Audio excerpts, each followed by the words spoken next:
Selamat pagi Bapak Ibu dan teman-teman yang telah menyaksikan video ini. Pada video ini saya akan mempresentasikan hasil critical review terhadap salah satu jurnal yang bertemakan software engineering dengan judul Evidence Based Software Engineering Guidelines Revisited yang ditulis oleh Shari Lawrence Flieger dan Barbara N. Kitchenham, yang diterbitkan atau yang dipublikasikan pada IEEE Transaction and Software Engineering pada bulan Maret 2025. Predikat Q1 Scopus. Baik. Pada pendahuluan penelitian ini disebutkan bahwa peneliti sebelumnya sudah membuat pedoman awal untuk penelitian eksperimental dalam rekayasa perangkat lunak di tahun 2002.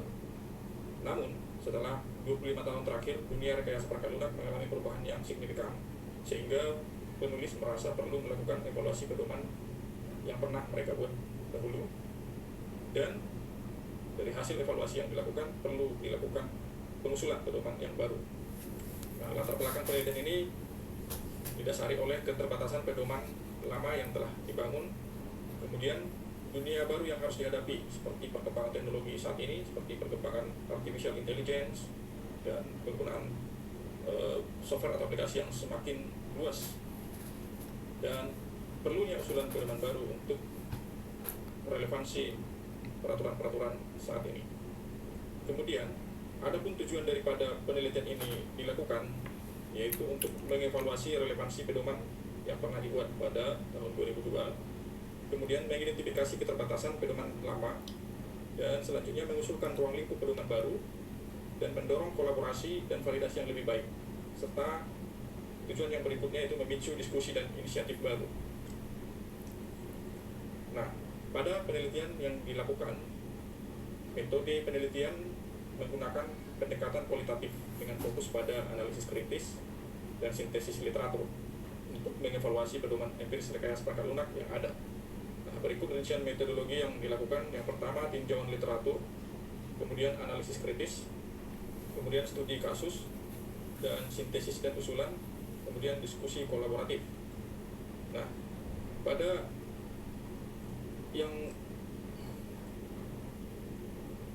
tinjauan literatur, penulis menganalisis pedoman empiris yang mereka buat pada tahun 2002 serta studi-studi yang terbaru saat ini. Kemudian literatur dikaji mencakup publikasi akademis, ya, contohnya penelitian tentang artificial intelligence, kemudian kasus kegagalan perangkat lunak, dan regulasi yang terbaru tentang atau undang-undang tentang artificial intelligence.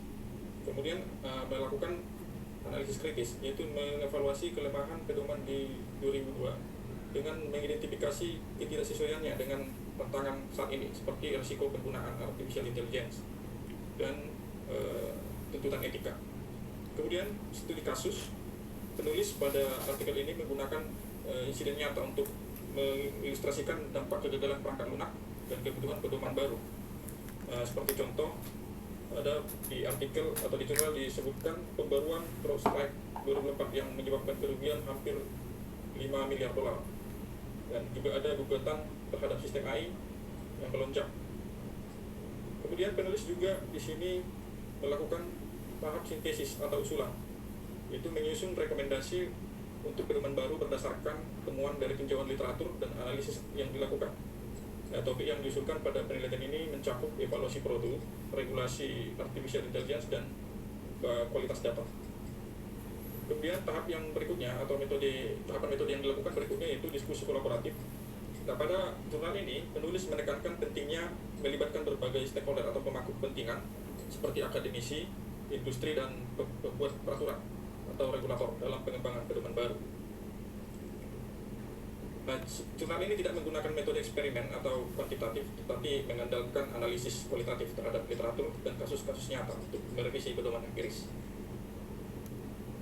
Kemudian, temuan-temuan utama yang didapatkan pada jurnal ini yaitu pedoman yang dibuat pada tahun 2002 masih relevan, tapi tidak cukup karena tidak sesuai dengan praktik modern saat ini, seperti pengembangan berbasis produk atau perkembangan sistem AI. Kemudian ditemukannya risiko baru dari penggunaan AI atau perangkat lunak modern saat ini.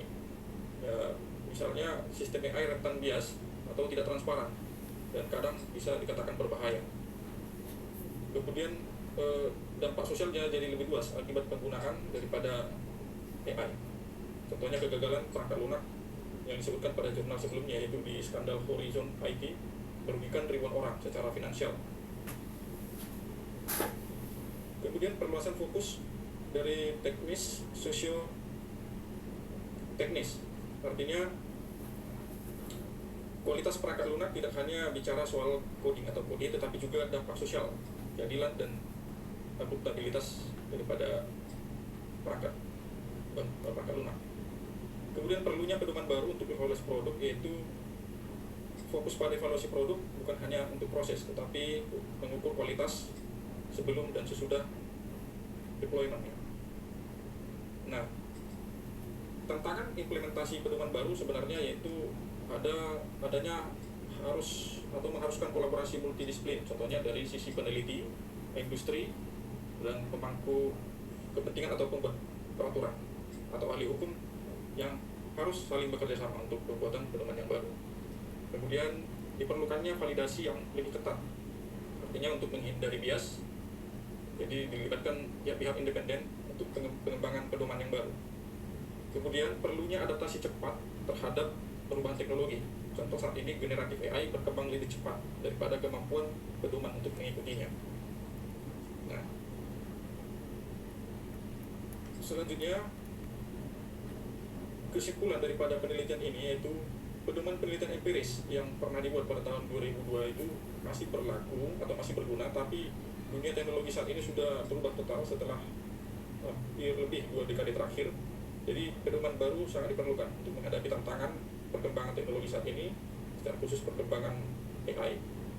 Dan ini sangat perlu diharapkan penulis untuk dikembangkan oleh generasi peneliti saat ini. Jadi intinya rekayasa perangkat lunak sekarang tidak hanya bicara soal coding, tetapi juga tanggung jawab sosial. Jadi peneliti sekarang itu diharapkan penulis ikut ambil bagian untuk membuat pedoman yang lebih manusiawi, aman, dan bisa mengikuti perubahan teknologi yang cepat. Rekomendasi yang didapatkan daripada artikel ini atau jurnal ini yaitu rekomendasi untuk penelitian ke depan mungkin yaitu pengembangan kerangka kerja implementasi, yaitu membuat panduan langkah-langkah untuk menerapkan pedoman baru, termasuk alat metrik, template pelaporan, dan studi kasus lintas budaya. Kemudian kolaborasi lintas sektor, yaitu melibatkan industri, pemerintah, dan organisasi masyarakat sipil dalam penyusunan pedoman untuk memastikan relevansi praktis dan adopsi luas. Kemudian integrasi dengan prinsip AI ethical, artinya menggabungkan pedoman empiris dengan kerangka etika AI yang sudah ada, misalnya prinsip transparansi, akuntabilitas, dan keadilan algoritmik. Nah, critical analysis yang dapat ditemukan atau dibuat pada jurnal ini yaitu jurnal ini memiliki kelebihan relevansi dan konteks kontemporer. Artinya jurnal ini berhasil sebenarnya mengidentifikasi perubahan signifikan dalam dunia rekayasa perangkat lunak selama 25 tahun terakhir, seperti meningkatnya ketergantungan pada AI, risiko keamanan cyber, dan dampak luas kegagalan perangkat lunak. Nah, kemudian pada review artikel ini juga penulis melakukan atau secara jujur mengakui bahwa keterbatasan pedoman yang dibuat pada tahun 2002 yaitu ada beberapa keterbatasan seperti kurangnya fokus pada evaluasi eksperimen, etika penelitian, dan analisis data yang tidak tepat. Nah, kemudian visi untuk pedoman baru, penulis juga menyebutkan atau membahas usulan topik untuk pedoman baru seperti evaluasi dukungan atau evaluasi produk dukungan, mulai regulasi dari AI, kemudian kualitas data pelatihan harus relevan dengan tantangan modern sekarang. Kemudian juga ditekankan pada aspek kemanusiaan dan dampak sosial. Kemudian artikel ini atau jurnal ini juga didukung oleh literatur yang kuat, ya, karena pada jurnal ini mengintegrasikan berbagai referensi yang terbaru, ya, seperti studi kasus AI, regulasi yang ada di Eropa, dan digitalisasi humanisme untuk memperkaya argumen daripada jurnal ini. Namun di sisi lain daripada kekuatan atau kelebihan daripada jurnal ini terdapat beberapa kelemahan, yaitu kurangnya detail implementasi, ya. Jadi jurnal ini meskipun mengidentifikasi masalah dan mengusulkan topik baru, tetapi jurnal tidak secara jelas menyebutkan bagaimana pedoman ini harus dikembangkan dan diimplementasikan. Misalnya, tidak ada kerangka kerja konkret untuk mengevaluasi kualitas data pelatihan atau metode validasi yang disarankan. Kemudian, asumsi tentang regulasi. Nah, penulis mengasumsikan bahwa regulasi AI seperti di Eropa adalah solusi utama untuk masalah bias dan keamanan. Namun sebenarnya pada kenyataannya regulasi seringkali tertinggal dari inovasi teknologi dan mungkin tidak cukup untuk mengatasi kompleksitas sistem AI.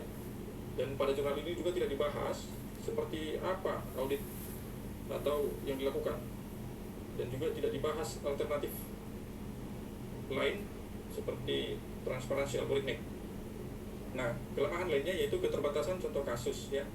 Sebagian besar contoh kasus yang disebutkan pada artikel ini itu hanya dari bagian sisi Eropa Barat ya, tentang di negara berkembang. Padahal risiko perangkat lunak itu bersifat global. Nah, kemudian kurangnya pembahasan tentang peran industri. Jadi pada artikel ini jurnal berfokus pada akademisi dan peneliti, tetapi sedikit atau minim membahas peran perusahaan teknologi dalam mengadopsi pedoman baru. Padahal inisiatif seperti etika AI dan atau praktik di industri bisa menjadi studi kasus yang berharga untuk jurnal ini. Kemudian proses validasi yang tidak jelas. Nah, penulis menyarankan proses pengembangan pedoman yang lebih formal, tetapi tidak merinci kriteria validasi. Nah, sebenarnya tanpa ini pedoman baru berisiko menjadi sekumpulan rekomendasi yang teoritis belaka. Nah, kira-kira itu kelemahan yang ditemukan daripada jurnal ini. Dan sebagai pertanyaan kritis dari saya sebagai reviewer artikel ini yaitu, apakah dengan adanya regulasi AI cukup? Nah, menurut saya regulasi mungkin mengurangi risiko, tetapi bagaimana dengan sistem AI yang berkembang secara cepat dan otomatis? Apakah pedoman empiris ini bisa menyimbangi perubahan ini? Nah, kemudian bagaimana menyimbangkan kecepatan inovasi dan keamanan?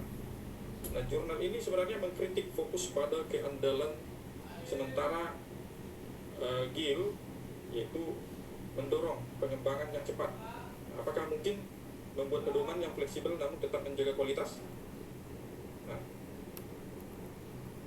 kira-kira demikian critical review yang dapat saya lakukan pada artikel ini. Semoga bermanfaat. Terima kasih.